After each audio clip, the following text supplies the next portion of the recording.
The big grey package can mean only one thing. It's another parcel from Bitmap Books. So I'm going to try something a little different with this unboxing, and leave your comments below on whether you think this is a good idea, a bad idea, or you'd rather see the whole unboxing. But let's get in and unbox this parcel.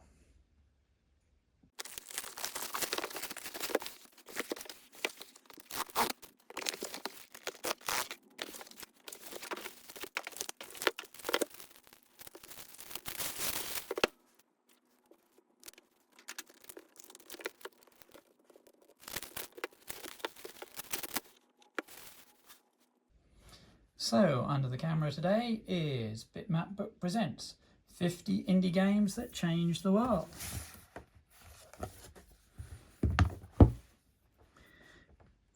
Games made by independent developers outside of the typical studio system have existed since the advent of video games themselves. Only with the introduction of digital downloads and easy-to-access game engines, however, was the potential for indie games truly unlocked. 50 Indie Games That Changed the World is the ultimate celebration of this era, telling the stories of 50 of the most influential indie games of all time, using original interviews, commentary and perspectives from the people who made them. With a foreword by Mike Bithell, this beautifully laid out and extensively researched book documents the genesis of some of the best indie games ever made.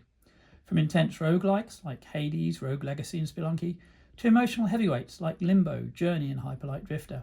It's an unabashed deep dive into the effort and creativity it takes to get an indie game made, either as a small team or an ambitious solo developer.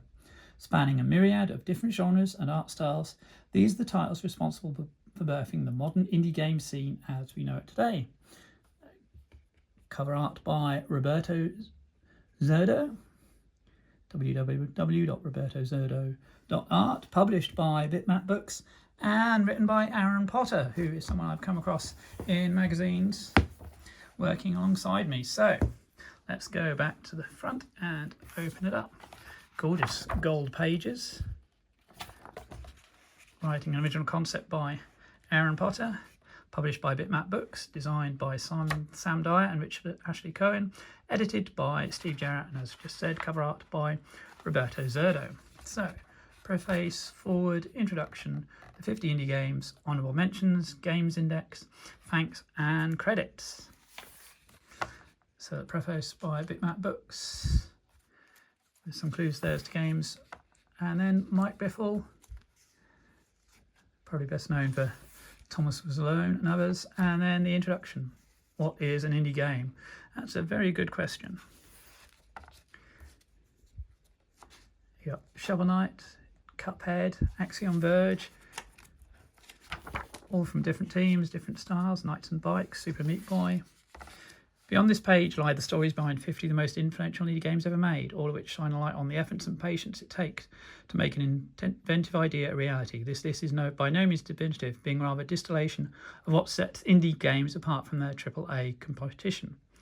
So Sea of Stars there, and then the list of the 50. So we start off with 80 Days from Inkle. Great artwork.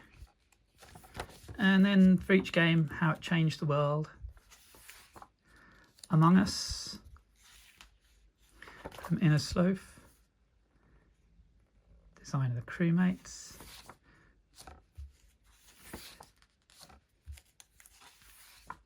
Axiom Verge, already mentioned, but the Metroidvania, of course, got a sequel. Before Your Eyes, great style. Blasphemous, of course, heavily inspired by Castlevania. Castle Crashers from the Behemoth. I'm a big fan of Alien Hominid myself, but I've not played Castle Crashers. Coffee Talk, the visual novel from Doge Productions. Cuphead, from Studio MDH Art, of course, considered a modern classic. based on 1930s animation and tough bosses, the ultimate tribute to 1930s cartoons in video game form. Darkest Dungeon, again a mixture of concept art, screenshots. Dead Cells, again we're in the Metroidvania sphere there, but with the roguelike. Downwell, another game that has that gorgeous pixel art. Enter the Gungeon. Fez, I mean, just a mind-blowing game when I first played it. The graphic style is just incredible. Such a shame we never got more. Gone Home from the Fulbright Company. Gris, another one, absolutely beautiful artwork, very evocative. Guacamole, or Guacamole. Love that game, bombastic, bright, tricky. Hades from Supergiant, of course we've had the sequel since. Her Story from Sam Dyer, completely different style of game, that one. Hotline Miami, Hyperlight Drifter from Heart Machine, classic 2D pixel art there. Hypnospace Outlaw, fascinating idea, almost like building a new culture. Into the Breach from Matt Subset Games, strategy distilled into tiny dioramas, very cool. Journey from that game company, I mean, just a beautiful, beautiful game and a clever experience which manages to put across emotion. Knights and Bikes, lovely to see this one in here from Foam Sword, the British development company. Love that art style. Limbo from Playdead, I mean, what else can you say about that? It's just fantastic. It looks amazing, even just the limited amount you see. Lonely Mountains Downhill, I've been playing that recently myself. Great game, something different. Octodad, Dadliest Catch, very fun premise. Ollie Ollie from Roll 7, just a real shame they're gone. Ori and the Blind Forest, Ori and the Will of the Wisps, possibly cheating a little to include 2 entries in one, but I get the point. The sequel just as important as the first game. Overcooked, published by Team 17 from Ghost Town Games. Fun multiplayer co-op, or try and cooperate. Oxenfree, Night School Studio. Very interesting. Another one that's got such a great style to it. Return of the Obra Dinn. Now, I really must play this. Sounds right up my street. And once again, by focusing in on a particular art style, that they've given it such a unique look. Rogue Legacy, fascinating because you don't just start out with one character, you then have a whole generations. It passes on skills and debuffs. Sea of Stars, a Japanese role-playing game in all but name, really. Shovel Knight, I mean, just beautiful work by Yacht Club Games. It's the NES game we never got. It's Mega Man, it's clever mechanics, and it's led on to such a successful series. Slay the Spire, the deck builder, which sort of set the tone for so many recent games. Spelunky, I mean, this is just a top quality game from Derek Yu and Mossmouth. Played it so much myself on PC and Xbox 360, and now the brilliant Commodore 64 conversion is just amazing.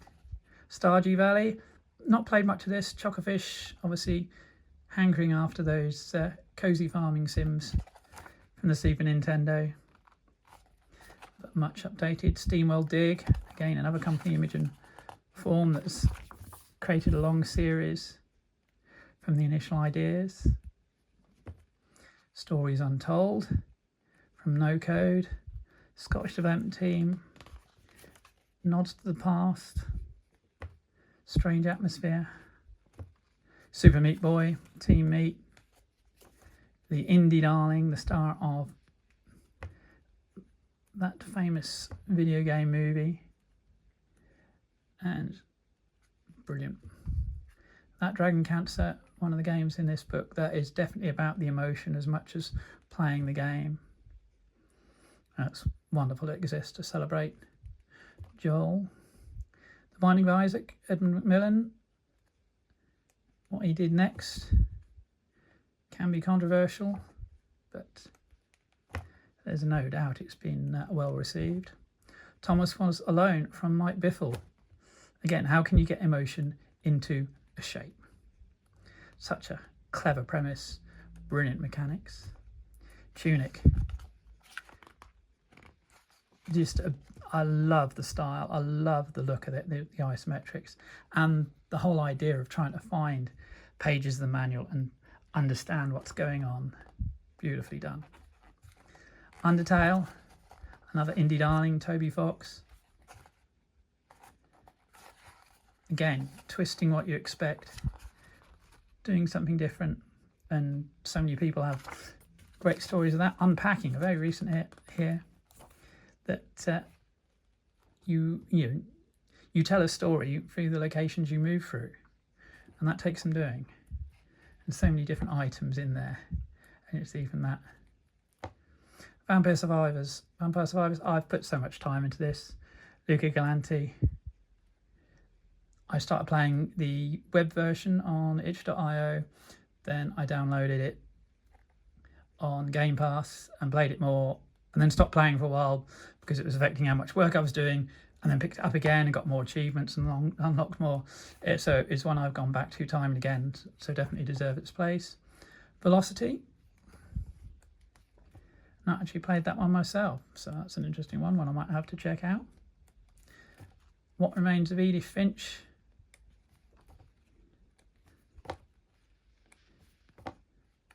More poignant storytelling. Honourable Mentions, Monument Valley, great game. Amnesia: The Dark Descent. Braid from Jonathan Blow, clever time mechanics. Broken Age. Cave Story, again, one that a lot of people have been influenced by. Celeste, again, there's a story, a theme behind it. Dear Esther, I went to a concert once with the music, and Jessica Curry was there. It was fascinating to hear her talk about it and to hear it with an orchestra. Disco Elysium, another one that's been championed by a lot of people for how it handles the story and the mechanics. Don't Starve. Hollow Knight, with Silksong just about to be released. Minecraft, now that's interesting. It does count as indie because obviously it came from the early access, the beta, that everyone played and just broke over ground. There's Monument Valley. Absolutely love that on iOS. Night in the Woods. Outer Wilds. Interesting, considered here. Annapurna. Again, another one that's about the mechanics. Risk of Rain. Terraria. I played that quite a bit on Xbox 360. Can see a lot of what it was trying to do. Similar to Minecraft in many ways, where you're manipulating resources. Stanley Parable, just so many laughs playing that game. So funny.